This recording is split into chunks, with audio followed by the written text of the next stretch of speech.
fungsi f dan fungsi g dari A ke sistem bilangan real. Kemudian diketahui limit dari fungsi f untuk x menuju c itu adalah L, sedangkan untuk x menuju c fungsi g itu bernilai M. Nah, maka nanti rekan-rekan punya jika f tambah g di sini kita dijumlah di sini ya. Nah, maka nanti limitnya juga tinggal kita jumlah. Jika dia dikalikan skalar, maka limitnya bisa kita kalikan skalar juga. Jika di sini kita mau mencari limit fungsi perkaliannya, maka limitnya tinggal kita kalikan, atau jika fungsinya itu berbentuk pembagian, maka limitnya juga bisa kita langsung cari dari hasil pembagian nilai-nilai limit fungsi tersebut. Nah, kita akan membuktikan teorema ini dengan dua cara. Yang pertama, melalui definisi limit, dan yang kedua akan kita gunakan kriteria barisan. Nah, kita akan lihat bukti untuk poin yang pertama ya. Kita akan coba lihat untuk poin yang pertama.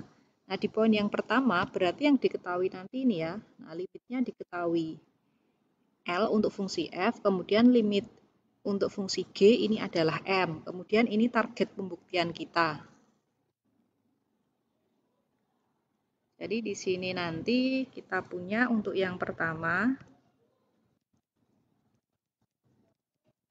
Nah, ini khusus yang pertama ya. Ini kita gunakan dengan definisi limit dulu ya. Dengan definisi limit fungsi. Nah, di sini diketahui limit x menuju c fungsi f itu L dan limit x menuju c fungsi g itu M. Kemudian yang akan dibuktikan adalah limit x menuju c dari f ditambah gx itu adalah L ditambah dengan M.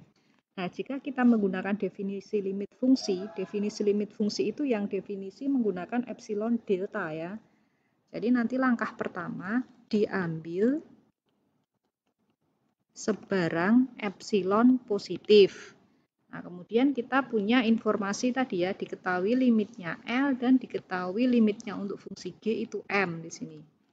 Karena limit X menuju C fungsi F itu sama dengan L, maka menurut definisi limit fungsi ada delta 1 lebih dari 0 sehingga untuk setiap X anggota A dengan 0 kurang dari X min C kurang dari delta 1 di sini nanti akan berlaku ya, berarti karena limitnya fx itu L berarti berlaku fx min L, nah kurang dari ini nanti epsilon per berapa, biasanya nanti ini yang kita modifikasi bagian di sini, epsilon per berapa atau epsilon dikali berapa nanti. Nah, kemudian sama untuk kasus yang kedua, karena limitnya G itu tadi M, berarti teman-teman punya karena limit X menuju C fungsi G itu adalah M, maka ada delta 2 lebih dari 0 sehingga untuk setiap X anggota A dengan X min C kurang dari delta 2 ini berlaku Gx dikurangi dengan M kurang dari, nah ini juga sama nanti epsilon per berapa, ini yang kita modifikasi nanti, biarkan dulu begitu ya. Nah, kemudian kita pilih sekarang, dipilih delta itu adalah minimal dari delta 1 dan delta 2. Nah, kalau delta 1-nya itu positif, delta 2-nya positif, berarti minimal di antara delta pertama atau delta kedua pasti tetap bilangan positif. Nah, sehingga untuk setiap X anggota A dengan syarat ini ya, X min C kurang dari delta, ini berlaku karena delta itu minimal, berarti nanti kalau dia kurang dari delta di sini, pasti karena dia minimal, maka delta ini akan kurang dari delta 1. Jadi bagian ini dipenuhi. Demikian pula, karena dia minimal, maka delta itu juga akan kurang dari delta 2, sehingga bagian ini juga dipenuhi. Jadi yang ini dan yang ini semuanya tetap dipenuhi nanti.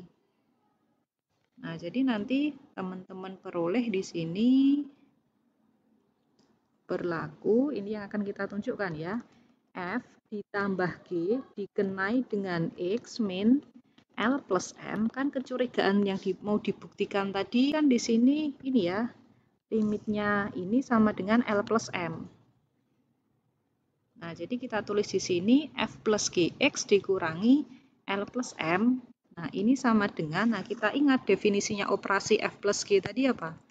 Fx ditambah dengan Gx, ini kita bongkar, min L, min M begini ya.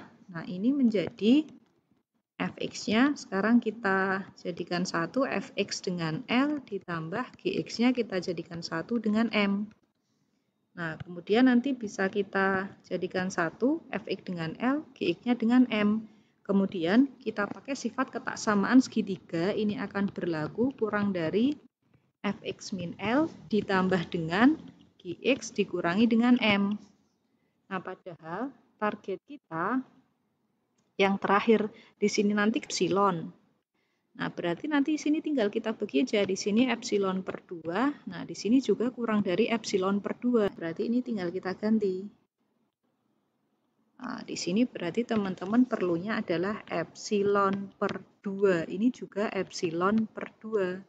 Sehingga Fx F plus Gx dikurangi L plus M kurang dari epsilon. Jadi terbukti apa di sini kesimpulannya? Jadi limit X menuju C dari F plus G. X terbukti L ditambah dengan M. Ini kalau kita buktikan dengan definisi. Sekarang kita akan coba bukti yang kedua ya. Bukti teorema bagian 1 ini adalah dengan kriteria barisan untuk limit fungsi. Kriteria barisan untuk limit fungsi ini jika di buku itu ada di teorema 3.1.6. Nah, teoremanya kita mainnya sekarang dengan barisan ya, yang diketahui semuanya masih sama ya. Jadi diketahui limit X menuju C fungsi F sama dengan L. Diketahui juga limit X menuju C fungsi G sama dengan M. Yang mau dibuktikan itu limit X menuju C, F, ditambah Gx itu adalah L ditambah dengan M. Nah, jika kita main kriteria barisan, kita tidak menggunakan epsilon delta, tapi kita ambilnya nanti sebarang barisan ya. Jadi diambil sebarang barisan Xn pada A, apa tadi syaratnya? Xn-nya tidak boleh C untuk setiap suku-sukunya, tapi Xn-nya konvergen ke C. Apa targetnya yang harus dibuktikan? Nanti berarti F plus G, Xn-nya harus konvergen ke L plus M. Nah, ini adalah yang kita gunakan arah pembuktian kita kalau menggunakan kriteria langkah pertama ya. Karena limit X menuju C fungsi F itu L, maka nah Xn-nya tadi kan sebarang barisan kok yang tidak C tapi konvergen ke C. Nah, maka menurut kriteria barisan Fxn konvergen ke L. Nah, kemudian sama. Karena limit X menuju C fungsi G itu sama dengan M, maka G dari Xn itu konvergen ke L sih, ke M ya. Ke M di sana. Nah, sekarang kita tinggal tunjukkan barisan yang ini tadi.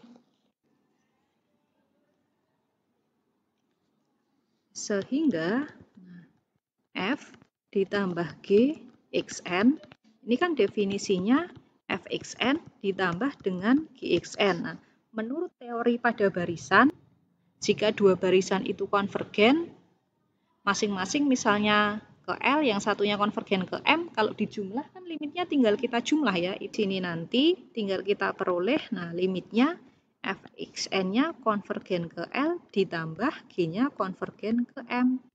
Jadi F ditambah G dari xn konvergen ke L plus M. Nah, karena dia ini konvergen ke L plus M, diperoleh atau terbukti nanti limit X menuju C dari F ditambah Gx sama dengan L ditambah dengan M.